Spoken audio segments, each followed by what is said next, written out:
जय हिंद दोस्तों, एक बार फिर से स्वागत है आप सभी का। आप सभी के लिए जीके जीएस के इंपॉर्टेंट एमसीक्यू फॉर्मेट में क्वेश्चन होने वाले हैं। पहले प्रश्न पे देखो, यहाँ पे दिया गया है कि वन इंडिया वन टिकट पहल को बढ़ावा देने के लिए भारतीय रेलवे ने किस संगठन के साथ साझेदारी की है। तो भैया किस संगठन के साथ, ये देखो रेलवे से संबंधित क्वेश्चन है और करंट का भी है। मुझे लगता है कि ये प्रश्न आपके लिए इंपॉर्टेंट बनेगा। अब यहाँ पे आप बताइएगा कि कौन से संगठन के साथ साझेदारी की है। तो आपका सही जवाब हो जाएगा राष्ट्रीय राजधानी क्षेत्र परिवहन निगम, जो कि ऑप्शन ए में दिया गया है। इसका शॉर्टकट आपको पता है क्या होता है?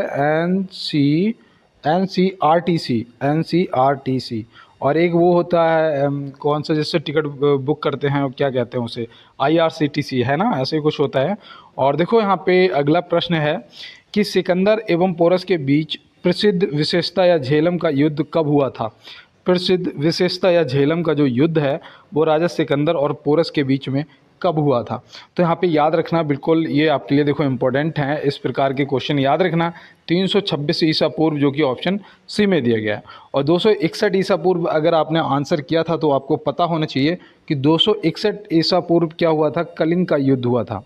कलिंग का युद्ध हुआ था, जिसमें अशोक और वो कलिंग के राजाओं के बीच में हुआ था, जिसमें पता है आपको सबसे बड़ा युद्ध था। इसमें 1 लाख सैनिक मारे गए थे और लगभग 1.5 लाख सैनिकों को बंदी बना लिया गया था।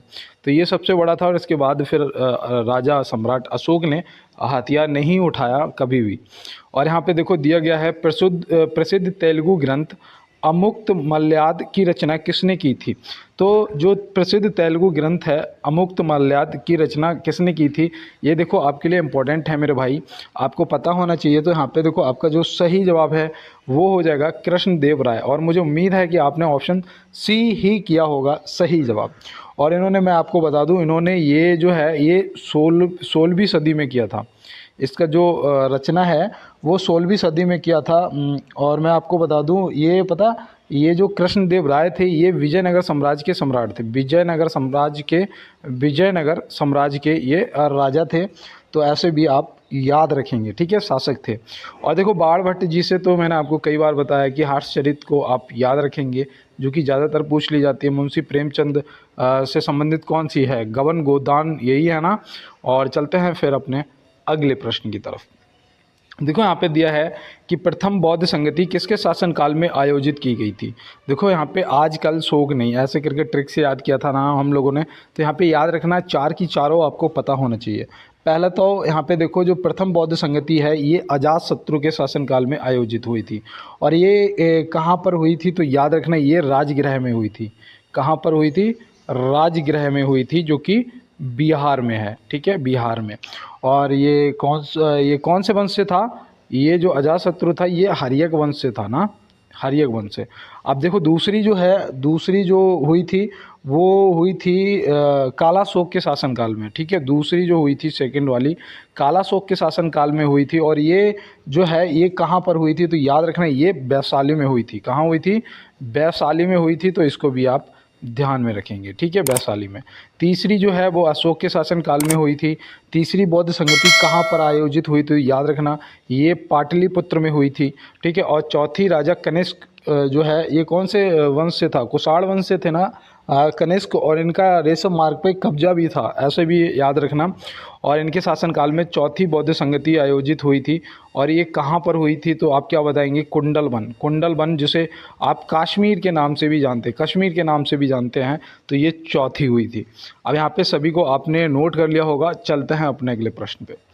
किसने कनिष्क को बौद्ध धर्म में दीक्षित किया था? किसने कनिष्क को बौद्ध धर्म में दीक्षित किया था? तो याद रखना अश्वघोष, जो कि आचार्य अश्वघोष। ऑप्शन सी यहाँ पे आपका क्या हो जाएगा? बिल्कुल सही जवाब हो जाएगा।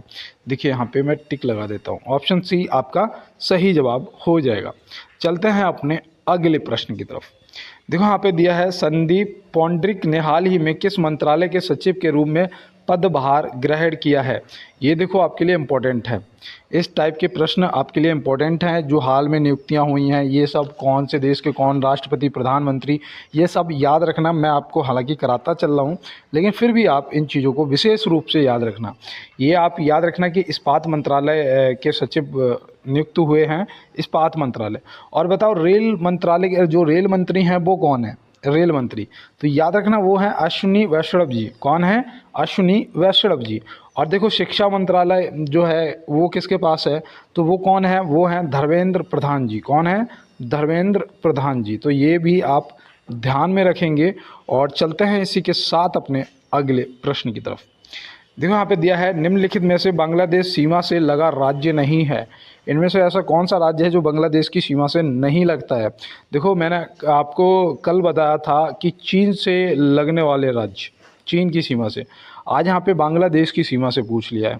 तो देखो बांग्लादेश जब मैंने कल आपको चीन की सीमा से बताया था तो उनमें मैंने अरुणाचल प्रदेश भी तो बताया था ना आपको। तो याद रखना अरुणाचल प्रदेश यहाँ पे आपका सही जवाब हो जाएगा, जो कि बांग्लादेश की सीमा से नहीं लगता है। आपका मेघालय लगता है, असम लगता है, पश्चिम बंगाल भी लगता है, और पश्चिम बंगाल के बाद आपका कौन सा लगता है? त्रिपुरा। देखो हाँ याद आ गया, त्रिपुरा जो है मैंने आपको उस दिन बताया था कि त्रिपुरा एक ऐसा राज्य है जो बांग्लादेश से 3 तरफ से घिरा हुआ है। बांग्लादेश से 3 तरफ से घिरा हुआ है, वो क्या है? त्रिपुरा है। और एक और याद रखना, मिजोरम जो रह रहा था आपका, वो भी याद कर लो, मिजोरम। मिजोरम भी लगता है। मिजोरम, त्रिपुरा, मेघालय, असम और पश्चिम बंगाल। अब यहाँ पे कोई भी डाउट नहीं रहना चाहिए मेरे भाई। यहाँ पे दिया है, निम्नलिखित में हॉकी से संबंधित कप नहीं है। इनमें से ऐसा कौन सा कप है जो हॉकी से संबंधित नहीं है? तो याद रखना वो है दिलीप ट्रॉफी। ऑप्शन ए क्या हो जाएगा सही जवाब? ये क्रिकेट में दी जाती है, ये घरेलू ट्रॉफी है, याद रखना क्रिकेट में दी जाती है भारत में। और देखो major Dhyan Chand trophy, Rangaswamy cup, Aga Khan cup, और इसके साथ में आपका एक आ जाता है नेहरू ट्रॉफ़ी। नेहरू ट्रॉफ़ी भी दी जाती है, और आगा खां और अजलान शाह कप, अजलान शाह कप ये भी आप याद रखना। Azlan Shah cup, Nehru trophy, Aga Khan cup और रंगास्वामी और मेजर ध्यानचंद ट्रॉफ़ी, ये आपके हॉकी से संबंधित हैं। और बाद बाकी ये आपकी जो दिलीप ट्रॉफ़ी है ये क्रिकेट से संबंधित है। ध्यान रहेगा ना? तो चलते हैं फिर अपने अगले प्रश्न की तरफ। देखो वॉलीबॉल की एक टीम में खिलाड़ियों की संख्या होती है, वॉलीबॉल के एक टीम में खिलाड़ियों की संख्या कितनी होती है? ये देखो छोटे छोटे क्वेश्चन होते हैं, लेकिन ये मैं आपको बताऊं बहुत ज़्यादा समय ख़राब करा देते हैं अगर ना पता हो आपको। तो याद रखना कितने होते हैं? एक टीम में 6 होते हैं। और देखो खो खो में 9 होते हैं। जो खो खो खेलते हैं ना, बहुत बचपन में स्कूल से गए हैं खो खो खेलने, तो खो खो में कितने होते हैं? 9 होते हैं। और मैं इसमें बता दूं, इसमें पता क्या होता है, इसमें वैसे खिलाड़ी तो 12 होते हैं एक टीम में, लेकिन खेलते जो हैं वो 9 खेलते हैं, ये ध्यान रखना। और 4 जो है, 4 ये किस में होते हैं? ये पोलो के खेल में होते हैं। किस में? पोलो के खेल में होते हैं 4 खिलाड़ी। क्रिकेट के खेल में कितने होते हैं? और साथ में क्या बोलते हैं, हॉकी के खेल में। ठीक है, क्रिकेट और हॉकी के खेल में कितने खिलाड़ी होते हैं? ये आप कमेंट बॉक्स में चलिए बताइएगा यार, कुछ तो आप लोग भी बताइएगा यार, तो मज़ा तो तभी आएगा ना, साथ में दोनों सीखते हुए चलेंगे। और देखो यहाँ दिया है कि नमक आंदोलन का आरंभ कब हुआ था? नमक आंदोलन का जो आरंभ है वो कब हुआ था, जिसे आप एक और नाम से जानते हैं, सवर्णीय अवज्ञा आंदोलन। सवर्णीय अवज्ञा आंदोलन, देखो यहाँ पे ये सा बन रहा है। सवर्णीय अवज्ञा आंदोलन के नाम से भी जानते हो ना, जिसे आप नमक आंदोलन भी बोलते हो। और ये याद रखना, ये हुआ था 1930 में। कब हुआ था? 1930, जो कि यहाँ पे ऑप्शन बी क्या हो जाएगा हमारा सही जवाब हो जाएगा। और ये कब से कब तक चला था ये भी पता देखो होना चाहिए यार। याद रखना 12 मार्च से स्टार्ट हुआ था, और ये कब तक? 6 अप्रैल तक चला था। 12 मार्च को स्टार्ट हुआ था और 6 अप्रैल तक चला था, ये भी आप ध्यान में रखेंगे। ठीक है। और देखो यहाँ पे 1917 में आपका हुआ था चंपारण आंदोलन जो है वो 1917 में हुआ था। और खेड़ा सत्याग्रह जो है वो भी हुआ था। खेड़ा सत्याग्रह जो है वो भी आपका 1917 में ही हुआ था। और 1919 में एक तो जलियांवाला बाग हत्याकांड हुआ था 13 अप्रैल को हुआ था, ये आप याद रखना, अमृतसर में। और दूसरा याद रखना खिलाफत आंदोलन जो है वो भी आपकी 1919 में ही स्टार्ट हुआ था। तो ये भी आप ध्यान में रखेंगे। ठीक है, तो आप कोई भी डाउट नहीं रहना चाहिए, अगर है तो कमेंट बॉक्स में बताइएगा। और चलते हैं दोस्तों अपने अगले प्रश्न पे। देखो भारत मंडपम में हर घर तिरंगा बाइक रैली को हरी झंडी दिखाकर किसने रवाना किया? तो ये देखो, ये आपका इंपॉर्टेंट क्वेश्चन है, ये करंट का क्वेश्चन है, इम्पोर्टेंट है। अब आप बताइएगा कि किसने हर घर तिरंगा बाइक रैली को हरी झंडी दिखाकर रवाना किया था। तो ये हमारे उपराष्ट्रपति जी ने किया था। अब उपराष्ट्रपति जी अगर आपको पता होंगे तो आप आंसर कर चुके होंगे, और नहीं पता है तो आप नोट कर लो, ऑप्शन बी श्री जगदीप धनखड़ जी हमारे उपराष्ट्रपति जी हैं, और हमारी राष्ट्रपति जी श्रीमती द्रौपदी मुर्मू जी हैं, याद रखना। और जो हमारे श्री मोदी जी हैं वो हमारे प्रधानमंत्री हैं, प्राइम मिनिस्टर हैं। कई बार तो क्या होता है, चीफ मिनिस्टर और प्राइम मिनिस्टर अगर किसी बच्चे से पूछ दो तो वो कंफ्यूज हो जाता है कि क्या बताना है ना, हो जाता है ना। तो ऐसा होता रहता है, कोई बात नहीं, बड़े बड़े शहरों में छोटी छोटी चीज़ें होती रहती हैं। देखो यहाँ पे दिया है कि निम्नलिखित में से भारत का पूर्व तटीय राज्य नहीं है। इनमें से कौन सा ऐसा राज्य है जो भारत का पूर्व तटीय राज्य नहीं है। तो आप यहाँ पे क्या बताएंगे। यहाँ पे देखो दोस्त, आपका जो सही जवाब है वो होना चाहिए गुजरात। भाई ये रहा आपकी दिशाएं, देखो ये पूरब, पश्चिम, उत्तर और दक्षिण। अब यहाँ पे गुजरात पड़ता है, तो बता पूर्वी तटीय राज्य कैसे हो जाएगा। मुझे नहीं पता ये कौन सा तटीय राज्य है, लेकिन ये पता है ये पूर्वी नहीं होगा, है ना। तो आंसर हमें मिल चुका है हमारा। तो बाद बाकी हमारे उड़ीसा, आंध्र प्रदेश, तमिलनाडु जो बच रहे हैं ये क्या हो जाएंगे, ये आपके बिल्कुल सही जवाब हो जाएंगे। इसमें आपका ये, और ये बता दूँ ये ना बंगाल की खाड़ी तक जाता है, मतलब इसमें बंगाल भी आपका आ जाएगा, ठीक है। बंगाल जो है वो भी इसी में आ जाएगा, ठीक है, पूर्वी तटीय राज्य में। तो ये आप ध्यान में रखेंगे। और चलते हैं अपने अगले प्रश्न की तरफ। देखो यहाँ पे दिया है कलिंग पुरस्कार किस क्षेत्र में दिया जाता है। कलिंग पुरस्कार किस क्षेत्र में दिया जाता है। कलिंग पुरस्कार जो है वो किस क्षेत्र में दिया जाता है। तो आप याद रखना, ये साहित्य, फिल्म और कृषि नहीं भैया, ये गलत है यहाँ पे, इनमें से कोई नहीं। क्योंकि जो कलिंग पुरस्कार है वो दिया जाता है विज्ञान के क्षेत्र में। किस में दिया जाता है, विज्ञान के क्षेत्र में दिया जाता है। तो ये आप यहाँ पे आपने क्या आंसर किया है, आपने इनमें से कोई एक लगाया होगा, लेकिन दोस्त गलत हो चुका है अगर आपने कुछ किया है। यहाँ पे इनमें से कोई नहीं होगा, क्योंकि ये विज्ञान के क्षेत्र में दिया जाता है और ये यूनेस्को द्वारा दिया जाता है। और इसकी जो शुरुआत है ये कब से दिया गया था वो भी आप याद रखना कि ये 1952 में इसका स्टार्टिंग हुआ था, ठीक है। कब, 1952 में इसकी शुरुआत हुई थी। तो इसको भी आप क्या रखेंगे, ध्यान में रखेंगे। और देखो यहाँ पे जो साहित्य दिया है, साहित्य के लिए कौन सा पुरस्कार दिया जाता है। तो साहित्य के लिए तो ज्ञानपीठ पुरस्कार भी तो दिया जाता है ना, ये याद रखना। ज्ञानपीठ पुरस्कार जो है ये साहित्य के क्षेत्र में दिया जाता है। फिल्म के क्षेत्र में कौन सा दिया जाता है, तो दादा साहब फाल्के पुरस्कार दिया जाता है ना। और उस दिन मैंने कृषि के लिए आपको क्या बताया था, बोरलोग जो पुरस्कार है वो किसके क्षेत्र में दिया जाता है, कृषि के क्षेत्र में दिया जाता है। तो ये सब आपको याद रखने हैं, ठीक है दोस्त। ग्रेमी पुरस्कार जो है वो किसके क्षेत्र में दिया जाता है, मैंने कल की क्लास में यही बताया था। और देखो यहाँ पे दिया है कि विटामिन ई का रासायनिक नाम क्या है। विटामिन ई का जो रासायनिक नाम है वो क्या है। मैंने आपसे कहा ना कि दोस्त विटामिन से आपका एक क्वेश्चन तो 110% आना है, 110%। अब यहाँ पे आप बताइएगा कि विटामिन की खोज किसने की थी, फंक ने की थी। अब विटामिन ई का रासायनिक नाम आप क्या बताएंगे। तो विटामिन ई का जो रासायनिक नाम है ना वो टोकोफेरॉल है, जो कि यहाँ पे ऑप्शन बी में दिया गया है। तो ऑप्शन बी यहाँ पे आपका टोकोफेरॉल क्या हो जाएगा, सही जवाब हो जाएगा, है ना। अब यहाँ पे देखो जो रेटिनॉल दे रखा है, रेटिनॉल किसका है, विटामिन ए का है ना। अब यहाँ पे देखो कैल्सीफेरॉल दे रखा है, कैल्सीफेरॉल, तो कैल्सीफेरॉल किसका है, तो ये आपके विटामिन डी का है ना। एस्कॉर्बिक अम्ल या एस्कॉर्बिक एसिड जो है ये सी का हो जाएगा। तो यहाँ पे क्या ऐसा है जो आपको समझ नहीं आ रहा है। B1 का क्या होगा बताओ, B1 का क्या होता है, थायमीन होता है ना। B1 का क्या नाम होता है, थायमीन होता है। विटामिन के का अगर किसी को नाम पता हो तो कमेंट बॉक्स में बताना, रासायनिक नाम, ठीक है। अब चलते हैं दोस्त अपने अगले प्रश्न की तरफ। देखो यहाँ दिया है निम्नलिखित में से भरतनाट्यम किस राज्य से संबंधित है। देखो ये चीज़ें भी इम्पोर्टेंट हैं, ये भी आपसे पूछे जाएंगे। तो भरतनाट्यम आप कैसे बताओगे। देखो इनमें से देखना है कैसे, अगर आपको नहीं पता ऑप्शन हटाते जाओ। केरल में आपका कथकली होता है, कथकली जो है ये भैया केरल से संबंधित है। कथक जो है आपका, कथक जो है ये आपका उत्तर प्रदेश से संबंधित है। कर्नाटक से आपका क्या हो जाएगा, यक्षगान हो जाएगा। भाई यक्षगान जो है, यक्षगान जो है ये किससे संबंधित है, तो ये कर्नाटक से हो जाएगा यक्षगान आपका। और यहाँ पे क्या बच रहा है, तमिलनाडु बच रहा है। तो ऑप्शन बी आपका सही जवाब हो जाएगा, क्या यहाँ पे, तमिलनाडु। याद रहेगा ना। अब मैं आपसे पूछता हूँ कि कुचिपुड़ी जो है ये किस राज्य से संबंधित है। ये लोक नृत्य हैं जो कुचिपुड़ी है ये किस राज्य से संबंधित है। तो कुचिपुड़ी भी पूछा जाता है, याद रखना आंध्र प्रदेश, क्या हो जाएगा, आंध्र प्रदेश हो जाएगा यहाँ पे आपका सही जवाब। आप चलते हैं अपने अगले प्रश्न की तरफ। देखो यहाँ पे दिया है, एक मिनट, यहाँ पे दिया है कालीबंगा किस नदी के किनारे स्थित है। कालीबंगा, मैंने आपको कई बार बताया है, कालीबंगा से काले रंग की चूड़ियाँ मिली थी, है ना, ऐसे ट्रिक से याद करा था। काले रंग की चूड़ियाँ कहाँ से मिली थी, कालीबंगा से मिली थी। कालीबंगा जो है ये किस नदी के किनारे स्थित है, तो आप यहाँ पे क्या बताएंगे। आपका जो सही जवाब है वो याद रखना घग्गर हो जाएगा। कौन सा, घग्गर, जो कि ऑप्शन ए में दिया गया है। तो ये आपको याद रहेगा ना।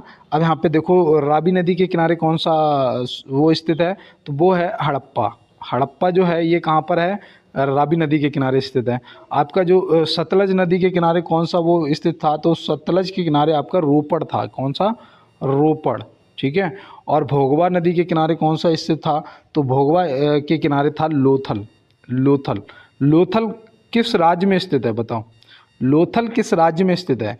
चलो मैं ऑप्शन देता हूँ, आंध्र प्रदेश, गुजरात और पंजाब, ठीक है। और चौथा ऑप्शन इनमें से कोई नहीं। आप कमेंट बॉक्स में बताना कि लोथल, ये मैं बता चुका हूँ कि लोथल कहाँ स्थित है। चलते हैं दोस्त अपने अगले प्रश्न की तरफ। देखो यहाँ दिया है डीआरडीओ ने किस स्वदेशी रूप से विकसित ग्लाइड बम का पहला उड़ान परीक्षण सफलतापूर्वक किया है। उसका नाम क्या है भाई। डीआरडीओ ने किस स्वदेशी रूप से विकसित ग्लाइड बम का जो पहला उड़ान परीक्षण सफलतापूर्वक किया है, उसका नाम यहाँ पे आपसे पूछा गया है। अशोक, तेजस या गौरव। तो यहाँ पे आपका जो सही जवाब है वो क्या होना चाहिए, तो वो यहाँ पे आपका हो जाएगा गौरव। क्या हो जाएगा, गौरव। ये देखो करंट का क्वेश्चन है, ये आपके करंट का क्वेश्चन है, यहाँ पे गौरव हो जाएगा।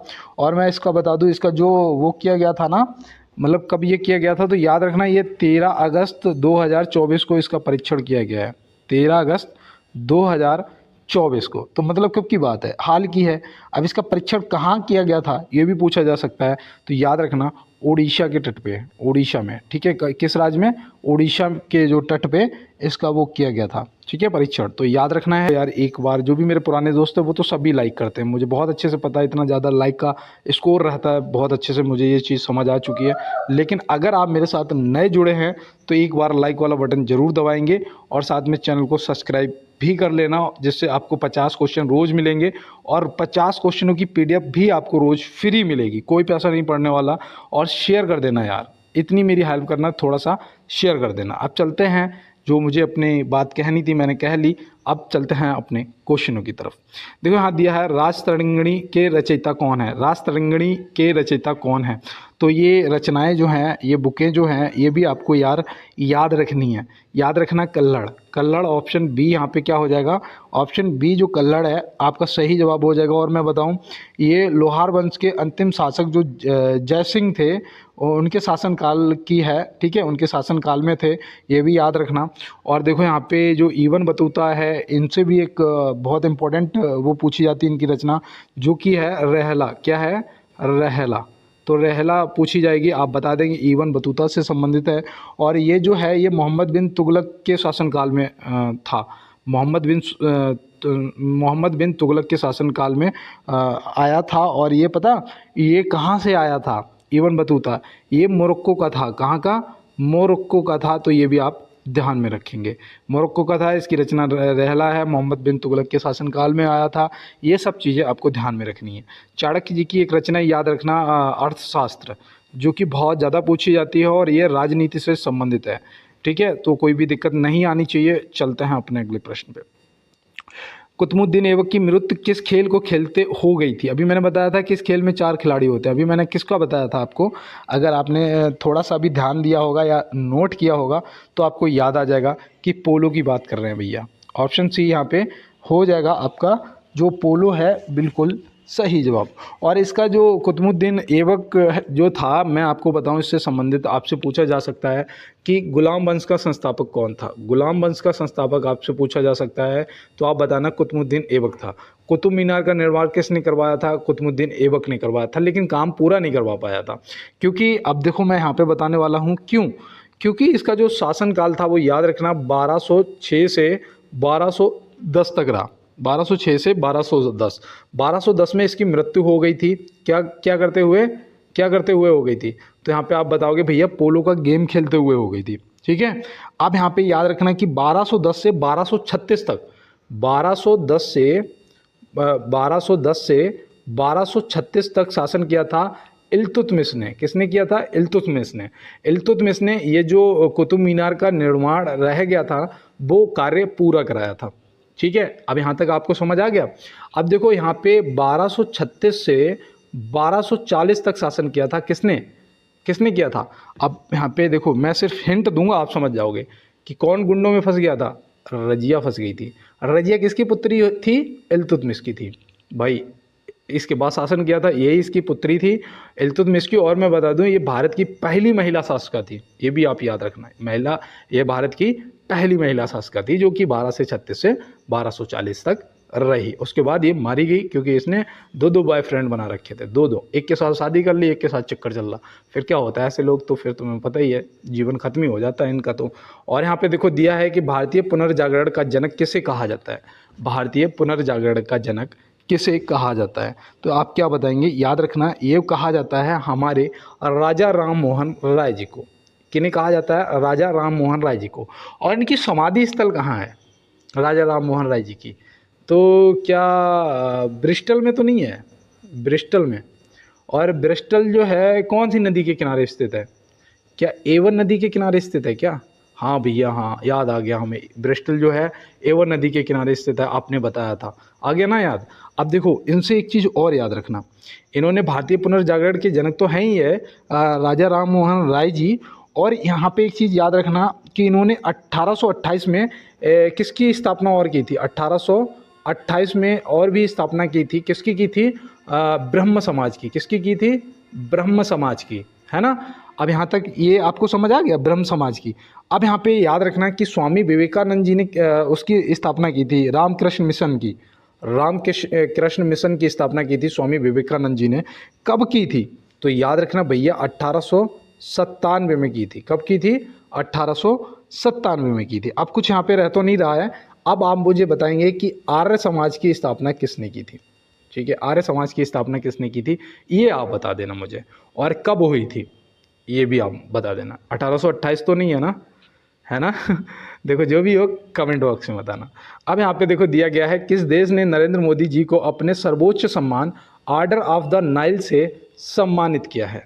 ऑर्डर ऑफ द नाइल से सम्मानित किया है किस देश ने? और ये देखो करंट का क्वेश्चन है, ये आपके करंट का क्वेश्चन है। तो आप यहाँ पे क्या बताओगे? तो याद रखना इजिप्ट, इजिप्ट या फिर आपको मिस्र लिखा हुआ मिलेगा, मिस्र। ठीक है, तो मिस्र ऐसे याद रखना, मिस्र या इजिप्ट आपका सही जवाब हो जाएगा। आप चलते हैं अपने अगले प्रश्न की तरफ। क्या बात है भाई, आगे तो चल दो। हाँ ठीक है, देखो यहाँ दिया है नालंदा नामक किताब किसने लिखी थी? नालंदा नामक जो किताब है वो किसने लिखी थी? तो आप यहाँ पे क्या बताओगे? यहाँ पे जो आपका सही जवाब है दोस्त वो हो जाएगा अभय के। ऑप्शन ए यहाँ पे क्या हो जाएगा? अभय के आपका सही जवाब हो जाएगा। रस्किन बॉन्ड आपने लगाया होगा बहुत से दोस्तों ने टिक, मैं सही बता रहा हूँ, लेकिन रस्किन बॉन्ड से भी आपसे पूछा जा सकता है क्योंकि इम्पोर्टेंट है। अब कौन सी बुक है वो आप क्या बताओगे? तो याद रखना द गोल्डन ईयर्स। कौन सी? द गोल्डन ईयर्स, ये आप ध्यान में रखना है। ठीक है, द गोल्डन ईयर्स, ये रस्किन बॉन्ड जी। शशि थरूर जी से एक मुझे याद आ रहा है, इनकी कौन सी थी? देखो अंबेडकर ए लाइट, अंबेडकर ए लाइट थी शायद, अंबेडकर ए लाइट थी शायद इनकी रचना, शशि थरूर जी की। ये भी पूछी जाती है और ये आप विशेष रूप से ध्यान में रखेंगे सभी को। और देखो यहाँ पे दिया है NIRF 2024 रैंकिंग की समग्र श्रेणी में किस संस्थान को प्रथम स्थान दिया गया है? NIRF 2024 रैंकिंग की समग्र श्रेणी में किस संस्थान को प्रथम स्थान दिया गया है? अब ये आप यहाँ से ये तो समझ ही गए होंगे कि करंट का क्वेश्चन है, तो याद रखना IIT मद्रास। ऑप्शन सी यहाँ पे क्या हो जाएगा? IIT मद्रास आपका बिल्कुल सही जवाब दोस्त हो जाएगा। और चलते हैं इसी के साथ अपने अगले प्रश्न की तरफ। PM श्री योजना निम्नलिखित में से संबंधित है? PM श्री योजना, देखो योजना मैं आपको रोज कराता हूँ और मुझे पता है कि योजनाओं से भी ये क्वेश्चन आना है, योजनाओं से भी ये क्वेश्चन आना है। जो PM श्री योजना है वो किससे संबंधित है? तो आप यहाँ पे क्या बताएंगे? याद रखना जो स्थानीय निकायों द्वारा प्रतिबंधित स्कूलों को मजबूत करने का लक्ष्य है, मतलब कि स्कूलों को विकसित करने का लक्ष्य। ऑप्शन बी यहाँ पे क्या हो जाएगा? हमारा बिल्कुल सही जवाब ऑप्शन बी हो जाएगा। और स्क्रीनशॉट लेते चलो साथ में, आपको क्या करना है? PDF के लिए मैंने बता दिया, आप कमेंट बॉक्स में बोल देना, या फिर आप चैनल को खोल लेना, जहाँ पे GK GS लिखा आ रहा होगा टिक करोगे खुल जाएगा।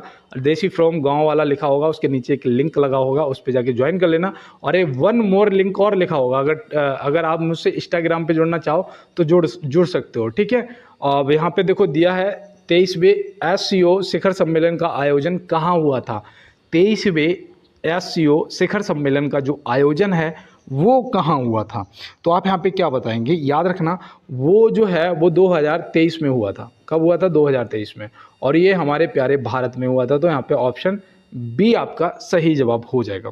अब यहाँ पे एक और भी आपको ध्यान रखना है कि अगर हो सकता है 23वां ना पूछ के आपसे 24वां पूछ दिया गया तो आप क्या बताओगे। तो याद रखना वो होगा कजाकिस्तान में। 24वां जो है वो कहाँ होगा? कजाकिस्तान में होगा, और ये 2024 में होगा, ये भी आप ध्यान में रखेंगे। और भारत के इस शिखर सम्मेलन का जो आयोजन मतलब कि जो अध्यक्ष थे वो थे हमारे प्रधानमंत्री जी, वो हमारे प्रधानमंत्री जी थे। तो ये भी आप ध्यान में रखेंगे। चलते हैं अपने अगले प्रश्न की तरफ। हाल ही में पश्मीना क्राफ्ट को GI टैग मिला किस राज्य से संबंधित है? हाल ही में पश्मीना क्राफ्ट को GI टैग मिला किस राज्य से संबंधित है? तो आप यहाँ पे क्या बताएंगे। तो याद रखना वो आपकी हो जाएगी जम्मू कश्मीर। और देखो पश्मीना शाल को GI टैग मिला, जो कि आपको याद रखना है जम्मू कश्मीर। और यहाँ पे देखो असम से भी आपको याद रखना है। यहाँ पे असम को कौन सा GI टैग मिला था? चोकुबा चावल, ठीक है, चोकुबा चावल, ये भी आप ध्यान रखना। चोकुबा चावल जो है ये असम का है जिसे GI टैग मिला। और बिहार का बताओ, बिहार का। तो बिहार का मैंने उस दिन आपको बताया था, क्या बताया था? शाही लीची, मैं यहाँ पे लीची लिख देता हूँ, शाही लीची। और उस दिन मैंने आपको एक और बताया था, चीकू बताया था, चीकू। बताओ किस राज्य के चीकू को GI टैग मिला था? चीकू बताओ, ये आप बताना मुझे, क्योंकि मैं आपको पहले बता चुका हूँ। अलीबाग सफ़ेद प्याज है ना, उसे भी मिला था। कहाँ का है? महाराष्ट्र का है या मध्य प्रदेश का? कमेंट बॉक्स में बताना। और यहाँ पे देखो दिया है मोपला इंटरनेशनल एयरपोर्ट का नया नाम क्या है। देखो मैं गुस्से में नहीं कह रहा हूँ कि कमेंट बॉक्स में, मतलब प्यार से कह रहा हूँ कि भैया लोग अगर पता हो तो बताना यार। कल जब हम आपका स्क्रीनशॉट लगाएंगे वहाँ पे नाम बोलेंगे कि इन भैया ने देखो आंसर किया, तो कितना अच्छा लगेगा आपको। आपके घर पे कोई सुनेगा आपका नाम तो उन्हें कितनी खुशी होगी कि बताओ आजकल ये मतलब कि पढ़ाई कर रहा है, 10-20 रुपये मिलने लग जाएंगे घर से खर्चा पानी के लिए। ऐसे कुछ नहीं मिलता है, सच्चाई है, मुझे भी पता है कि मुझे नहीं मिलता है, तुम्हें कहाँ मिलेंगे। चलो यहाँ पे देखो दिया गया है, सॉरी यार, कभी कभी मन अच्छा हो जाता है, इस तरीके से हंस लेते हैं। तो यहाँ दिया गया है मोपला इंटरनेशनल एयरपोर्ट का नया नाम क्या है। तो याद रखना मनोहर अंतर्राष्ट्रीय हवाई अड्डा, ये ऑप्शन सी हो जाएगा। और ये कहाँ पर है? तो ये भी याद रखना, ये गोवा में है। कहाँ पर है? गोवा में है, ठीक है। इसको याद रखोगे ना दोस्त, भूल तो नहीं जाओगे। और देखो इंदिरा गांधी अंतर्राष्ट्रीय हवाई अड्डा, मुझे लग रहा है ये सबसे पुराना हवाई अड्डा था ना। और ये कहाँ पर है? ये दिल्ली में है। कहाँ पर है? IG अंतर्राष्ट्रीय हवाई अड्डा, इंदिरा गांधी, सॉरी IG का मैं देखो शॉर्टकट क्या बता रहा, IG का इंदिरा गांधी अंतर्राष्ट्रीय हवाई अड्डा दिल्ली, ठीक है। सुभाष चंद्र बोस क्या बताओगे? कोलकाता में, ठीक है। सुभाष चंद्र बोस अंतर्राष्ट्रीय हवाई अड्डा आपका कोलकाता हो जाएगा। चलते हैं अपने अगले प्रश्न पे। निम्नलिखित में से पराक्रम दिवस कब मनाया जाता है? निम्नलिखित में से पराक्रम दिवस कब मनाया जाता है, बताओ। आप देखो इसको कितने जवाब करेंगे, इसमें कोई 15 करेगा, कोई 23 करेगा, कोई 12 करेगा, कोई 10 करेगा, लेकिन ये सारे इंपॉर्टेंट है मेरे भाई, सारे इंपॉर्टेंट है। अब पहले तो देखो जवाब इसका सुन लो, ये हो जाएगा आपका 23 जनवरी। क्या हो जाएगा? 23 जनवरी हो जाएगा। सुभाष चंद्र बोस जी के जन्म दिवस के यादगार में ये किया जाता है, ऐसे याद रखना। जो हमारे सुभाष चंद्र बोस जी थे उनका जन्म दिवस है, ठीक है। तो ये ऐसे याद रखना, उनके जन्म दिवस के लिए, उनके देश के योगदान के लिए उन्हें याद किया जाता है 23 जनवरी को, जो पराक्रम दिवस मनाते हैं। आप देखो यहाँ पे 15 जनवरी को थल सेना दिवस मनाते हैं, थल सेना दिवस मनाते हैं। और 12 जनवरी को क्या मनाते हैं? 12 जनवरी को, तो 12 जनवरी को राष्ट्रीय युवा दिवस मनाते हैं, ठीक है। ये भी आपको ध्यान में रखना है। 10 जनवरी को क्या मनाते हो? तो 10 जनवरी को विश्व हिंदी दिवस मनाते हैं। क्या मनाते हैं? विश्व हिंदी दिवस मनाते हैं, ये भी देखो याद रखना है, ठीक है। और 30 जनवरी को क्या मनाते हो, 30 जनवरी को, तो 30 जनवरी को मैंने उस दिन आपको बताया था कि महात्मा गांधी जी की नाथूराम गोडसे ने हत्या कर दी थी गोली मार के 30 जनवरी 1948 को।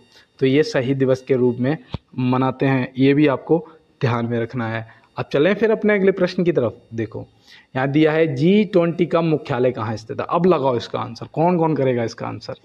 कर दिया, ठीक है। देखो अब कोई न्यूयॉर्क, कोई फ्रांस, कोई जर्मनी, अब कोई कह रहा मैं करूँगा ही नहीं क्योंकि समझ नहीं आ रहा है। देखो कोई मुख्यालय नहीं है भाई, ऑप्शन डी यहाँ पे क्या हो जाएगा, सही जवाब हो जाएगा, ठीक है ना। अब चलें अपने अगले प्रश्न की तरफ, चलो चलते हैं भाई। देखो अब यहाँ पे आ गए, यहाँ पे पूछा जा रहा है आपसे कि पेरिस ओलंपिक 2024 के उद्घाटन समारोह में भारत का ध्वजवाहक कौन था। पेरिस ओलंपिक 2024 के उद्घाटन समारोह में भारत का ध्वजवाहक कौन था। समापन और उसमें दोनों के आपको पता होना चाहिए। तो देखो जो उद्घाटन समारोह था उसमें पीवी सिंधु और कौन था, शरत कमल। शरत कमल, हाँ सही, ऑप्शन ए और बी दोनों सही जवाब हो जाएगा, क्योंकि गगन नारंग नहीं थे। और देखो जो समापन हुआ ना, समापन अभी जो ख़त्म हुआ है, समापन हुआ है, उसमें कौन थे इन भारत के ध्वजवाहक। तो याद रखना श्री जैस कौन थे। मैंने उस दिन आपको बताया था कि इन्होंने उसकी क्या कहते हैं गेम को मतलब छोड़ना, संन्यास की घोषणा कर दी। ये मशहूर हॉकी गोलकीपर थे, ऐसे याद रखना, ठीक है। और देखो मनु भाकर जी, ये दोनों लोग समापन वाले हैं, तो ये ऐसे आप ध्यान में रखेंगे। अब यहाँ पे कोई डाउट नहीं रहना चाहिए यार। और देखो यहाँ पे दिया है कि जल की कठोरता कैसे दूर की जाती है। जल की जो कठोरता है उसे कैसे दूर करते हो, तो देखो उबालने से तो होगी नहीं, ये तो बात पक्की है। आप सोडियम बाइकार्बोनेट डाल के या सोडियम कार्बोनेट डाल के, यहाँ पे फंसने वाला क्वेश्चन। अब यहाँ पे आप अगर आपको पता है तो आप बता देंगे, क्योंकि मैंने उस दिन ट्रिक भी तो बताई थी ना कि बाई कौन होती है, घर में काम करने वाली। और घर में काम करेगी तो भाई किचन में भी काम करेगी, है ना। तो सोडियम बाइकार्बोनेट मतलब कि खाने वाला सोडा, और सोडियम कार्बोनेट मतलब धोने वाला सोडा। तो यहाँ पे सॉरी मुझे कोई याद कर रहा है। देखो जो जल की कठोरता को दूर करता है वो करता है सोडियम कार्बोनेट। ऑप्शन सी यहाँ पे जो दिया गया है कि ये आपका सही जवाब हो जाएगा। और सोडियम बाइकार्बोनेट खाने वाला सोडा होता है, और धोने वाला इसमें बाई नहीं लगता है, बस इतना ध्यान रखना है, ठीक है। अब देखो यहाँ पे दिया है इन्वर्टर एक ऐसा यंत्र है जो क्या करता है, जो भाई AC को DC में बदलता है, DC को AC में बदलता है, या फिर ये दोनों काम करता है। तो भाई ये दोनों काम करता है, ऑप्शन सी यहाँ पे सही जवाब हो जाएगा। क्योंकि देखो जब लाइट आती है तो क्या होता है, वो चार्ज करने लग जाता है, बैटरी को चार्ज करने लग जाता है ना, चार्ज करने लग जाता है।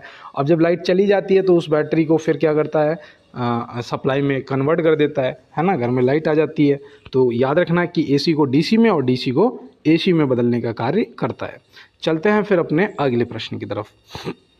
देखो यहाँ पे दिया है कि नाभिकीय रिएक्टर सबसे पहले किसने बनाया था। नाभिकीय रिएक्टर जो है वो सबसे पहले किसने बनाया था, और भारत का पहला नाभिकीय रिएक्टर कौन सा था, बताओ। तो यहाँ पे याद रखना सबसे पहले बनाया था फर्मी ने। तो ऑप्शन ए यहाँ पे क्या हो जाएगा, बिल्कुल आपका सही जवाब हो जाएगा। और भारत का पहला जो रिएक्टर कौन सा था, तो वो था अप्सरा। कौन सा था, अप्सरा। आ गया भैया याद, है ना। और आर्यभट्ट क्या था, पहला आर्यभट्ट भी तो कुछ था, वो क्या था, वो कमेंट बॉक्स में बता देना, है ना। चल रहे हैं फिर अगले प्रश्न की तरफ। देखो यहाँ पे दिया है कि फैजी निम्नलिखित में से किसके दरबार में रहा है। फैजी कौन था, पता होना चाहिए ना, किसके दरबार में रहा, वो बात की बात है। तो पहले तो दरबार बता देते हैं। पहले याद रखना ये अकबर के दरबार में रहा।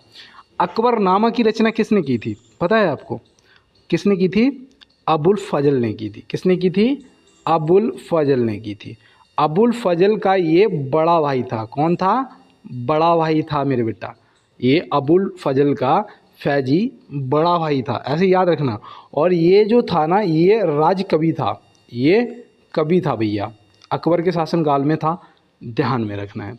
चलें फिर अगले प्रश्न की तरफ और देखते हैं हमारा अगला क्या। अंदाजा ताकत का लगाया जा सकता है, हौसलों का नहीं दोस्त। जब कहते हैं ना मन बना ही लिया है ऊंची उड़ान का, तो कद नापना बेकार है आसमान का, है ना। तो यार एक बार लाइक वाला बटन दबा दीजिएगा और देखो नए दोस्तों दबाएंगे ही, क्योंकि मुझे पता है जो मुझे पसंद कर रहा है वही यहाँ तक क्लास को देख रहा है, अदरवाइज़ तो क्लास को छोड़ चुके होंगे। और जो दोस्त अभी तक जुड़ा है, अगर आपने सब्सक्राइब नहीं किया तो यार प्लीज़ यार एक बार सब्सक्राइब कर लेना और बेल आइकन को दबा लेना। दिया है हाल ही में हरियाणा के मुख्य निर्वाचन अधिकारी के रूप में किसे नियुक्त किया गया है। देखो हाल ही वाला क्वेश्चन बहुत खतरनाक होता है, ध्यान में रखना है दोस्त। और यहाँ पे याद रखना कि पंकज अग्रवाल जी हैं वो, ऑप्शन बी क्या हो जाएगा, सही जवाब हो जाएगा। और उस दिन मुझे एक बच्चे ने कमेंट किया था जो कि मुझे अभी भी याद आ रहा है कि भैया आप फ्री में कैसे दे देते हो। भैया यार मैंने कमेंट का रिप्लाई भी किया था कि मैं गरीबी में जिया भी हूँ और मैंने गरीबी को बहुत करीब से देखा भी है, समझ में आया। तो इसलिए यार मैं जानता हूँ कि पैसे हर किसी के पास नहीं होते हैं। तो कोई बात नहीं है, नहीं है जिसके पास नहीं है उसके लिए ये भाई जिंदा है, टेंशन ना लेना कभी जीवन में। यहाँ देखो दिया है मुगल सत्ता की पुनर्स्थापना हुमायूं ने कब की थी। मुगल सत्ता पूरा, अब चलो मैं पूरा आज तुम्हारा ये डाउट कंफर्म करा देता हूँ मुगल सत्ता का, ठीक है। मुगल सत्ता की पुनर्स्थापना हुमायूं ने कब की थी। अभी इस सवाल का जवाब आप देंगे, ठीक है। बस मैं यहाँ पे लिख देता हूँ। एक मैंने ट्रिक आपको बताई थी, क्या बताई थी उस दिन, मैंने बताया था BHA, यहाँ तक याद है, BHAJSA, ऐसे ही बताया था ना। ये रहे आपके मुगल शासन के शासक। अब यहाँ पे देखो बी से आपका क्या हो जाएगा, बाबर हो जाएगा, ठीक है, बाबर हो जाएगा ना। अब देखो एच से आपका क्या हो जाएगा, हुमायूं हो जाएगा। मैं यहाँ पे शॉर्टकट में ही लिख देता हूँ, हुमायूं हो जाएगा। ए से आपका क्या हो जाएगा, ए से आपका अकबर हो जाएगा, ठीक है। आज जे से आपका क्या हो जाएगा, जे से आपका जहांगीर हो जाएगा। इनके सबके शासनकाल अभी बता दूंगा, आप खुद ही बता दोगे, ठीक है। अब एस से आपका क्या हो जाएगा, एस से आपका शाहजहां हो जाएगा, ठीक है। और ए से आपका औरंगजेब हो जाएगा। अब इनके मैं काल लिख देता हूँ, ये कब से कब तक रहे। देखो ये आया था 1526 में, 1526 में आया था। इसने पानीपत का प्रथम युद्ध भी लड़ा था, आपको याद होगा, है ना। अब देखो इसने 1526 से 1530 तक जो भी युद्ध लड़े थे, मैंने ट्रिक से बताया था आपको, पानी पिया, फिर खाना खाया, फिर चाय पी, फिर घर चला गया, मतलब पानीपत, घग्गर, चंदेरी और खानवा का युद्ध। तो ये देखो 1526 से 1530 तक रहा। उसके बाद ये आता है कौन सा, हुमायूं। ये 1530 से कब तक रहा, 1500, अरे देखो यहाँ पे मैं ये डैश क्यों लगा रहा हूँ, 1530 से ये रहा 1540 तक, ये ध्यान रखना। और फिर उसके बाद आता है अकबर। अकबर कब आया, 1556 में आया। कब आया, 1556 में आया।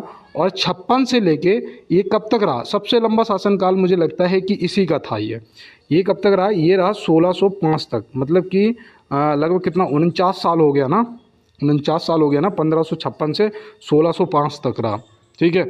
अब 1605 में आता है जहांगीर, 1605 में आता है जहांगीर, ये नोट कर लो, आपको वाकई में बहुत ज़्यादा हेल्प करेंगे।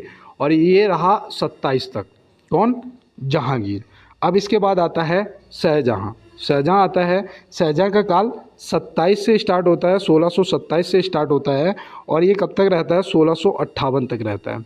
और फिर 1658 से स्टार्ट होता है किसका, औरंगजेब का काल। 1658 से स्टार्ट होता है औरंगजेब का काल और ये कब तक रहा, ये रहा 1707 तक। यहाँ तक आप देखो, यहाँ पे लिख पाया मैंने, वहाँ तक मैंने लिख दिया। प्रश्न का जवाब कैसे करोगे वो भी बताता हूँ कि पुनर्स्थापना हुमायूं ने कब की थी। अब यहाँ पे एक आपको गैप दिख रहा होगा, 1530 से 1540 तक हुमायूं था और अकबर 1556 से 1605 में तक बैठा।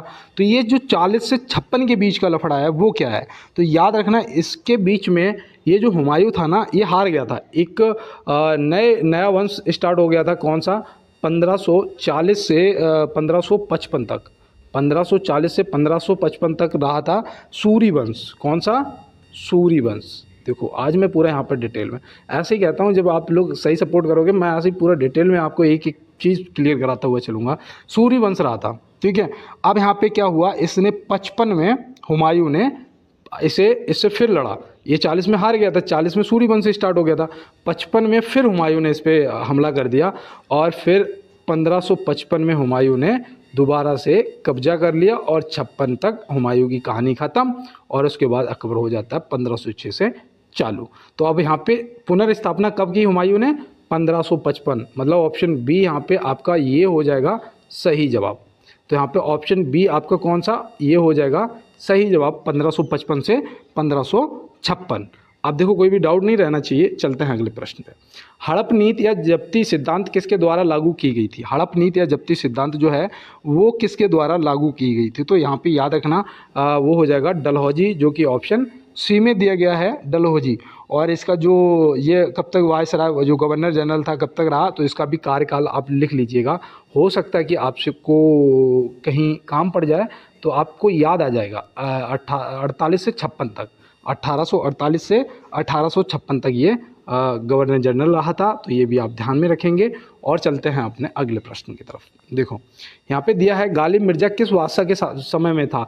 एक प्रश्न बनता है, अगर वो प्रश्न आपको याद होगा तो आप इसका आंसर कर देंगे कि कौन तो वो कवि था जिसने अपनी आँखों से 1857 की क्रांति को देखा था? कौन सा ऐसा कवि था जिसने अपनी आँखों से 1857 की क्रांति को देखा था? तो वो था मिर्ज़ा गालिब। ये प्रश्न आता है। अब उस टाइम कौन था, कौन सा बादशाह बचा था? तो वो था सिर्फ दिल्ली में बहादुर शाह जफर द्वितीय, जिसे अंग्रेजों ने पकड़कर कहाँ, रंगून स्थानांतरित कर दिया था। रंगून जो कि बर्मा में पड़ता है, जैसे आप क्या क्या बोलते हो, म्यांमार बोलते हो ना। तो ये याद रखना, रंगून स्थानांतरित कर दिया था। तो जो मिर्ज़ा गालिब है वो किसके बादशाह के शासनकाल में होगा? जब 1857 क्रांति देखी है तो बहादुर शाह जफर द्वितीय। कुछ यहाँ पे है ही नहीं ऐसा, बहुत ईजी क्वेश्चन था यार। अब देखो यहाँ पे दिया है किसने विवेकानंद जी को आधुनिक राष्ट्रीय आंदोलन का आध्यात्मिक पिता की संज्ञा दी?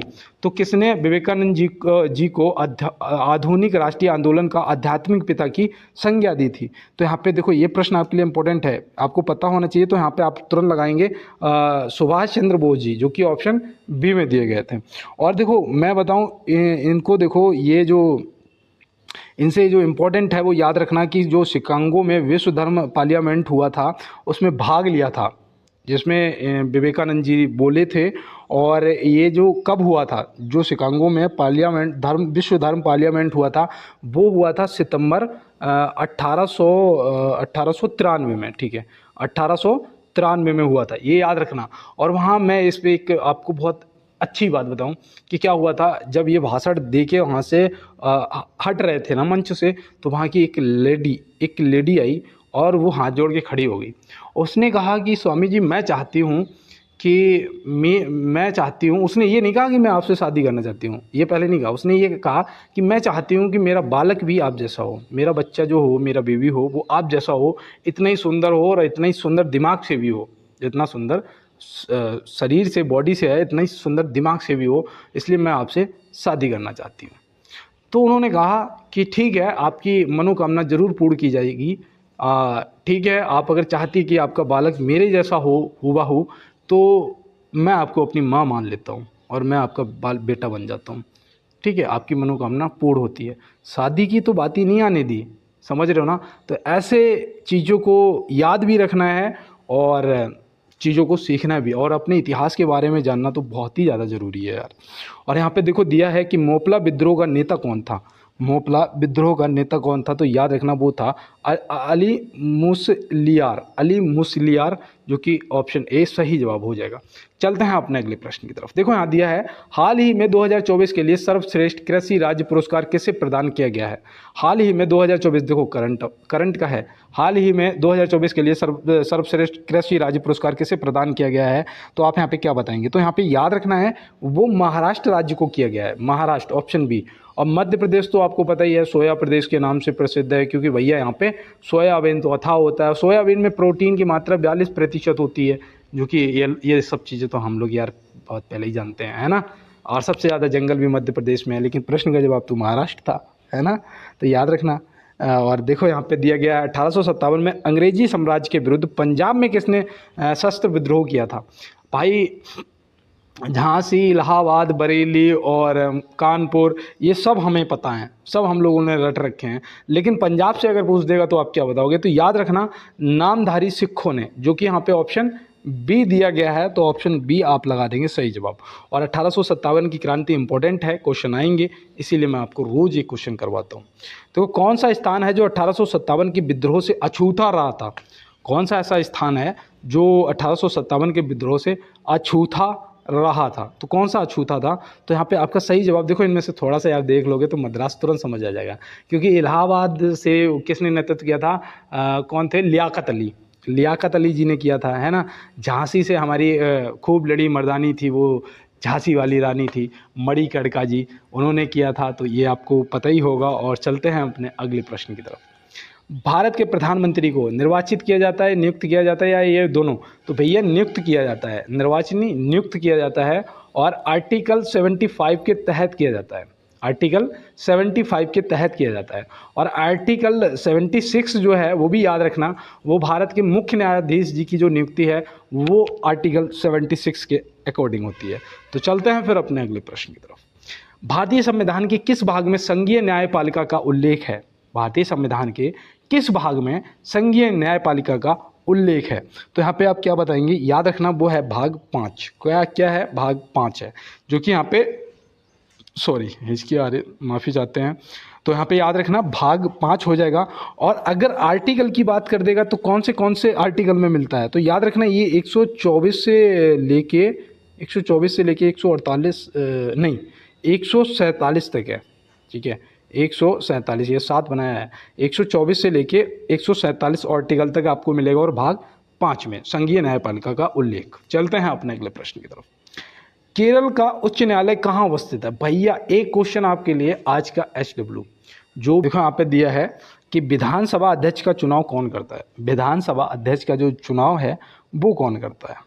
तो वो याद रखना वो करते हैं लोकसभा के सदस्य, जो कि यहाँ पे ऑप्शन सी में दिए गए हैं। तो चलते हैं फिर अगले प्रश्न की तरफ और देखते हैं हमारा अगला क्या है।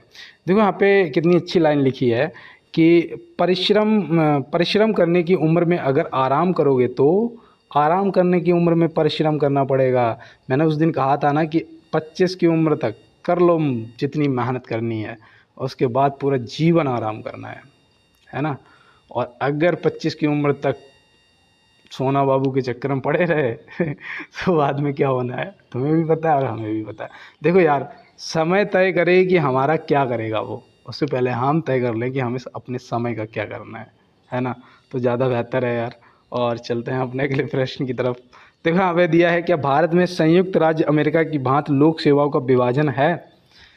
ये देखो भैया, SI वाले और उत्तर प्रदेश पुलिस वाले, आप लोग विशेष रूप से इस क्वेश्चन पे ध्यान देना कि क्या भारत में संयुक्त राज्य अमेरिका की भांति लोक सेवाओं का विभाजन है?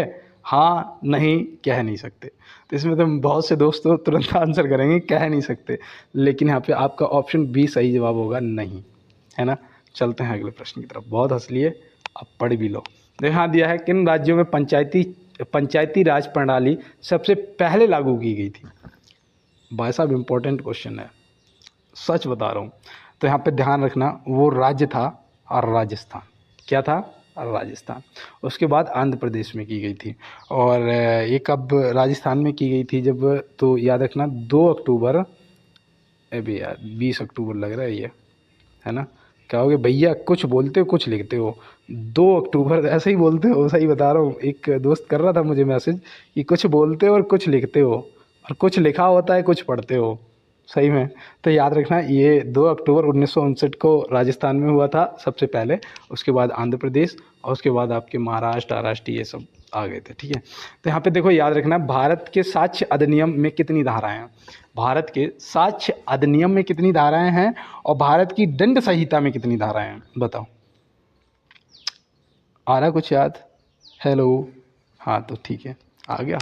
देखो इसमें 11 अध्याय हैं। कितने? 11 अध्याय। और कितने थी धाराएं? 167 धाराएं थी, ठीक है। जो नियम आया था ना 1872 वाला, उसमें 167 धाराएं थी। अब इसमें जो धाराएं हैं वो हो जाएंगी आपकी 169, ऑप्शन बी। लेकिन अगर बात करेंगे दंड संहिता की तो याद रखना 511 धाराएं हैं। अगर दंड संहिता की बात करेंगे तो 511। तो मिलते हैं दोस्त नेक्स्ट क्लास में नेक्स्ट प्रश्नों के साथ में। तब तक के लिए मैं सभी दोस्तों को जय हिंद, जय भारत, मौज करो और बढ़िया से रहो।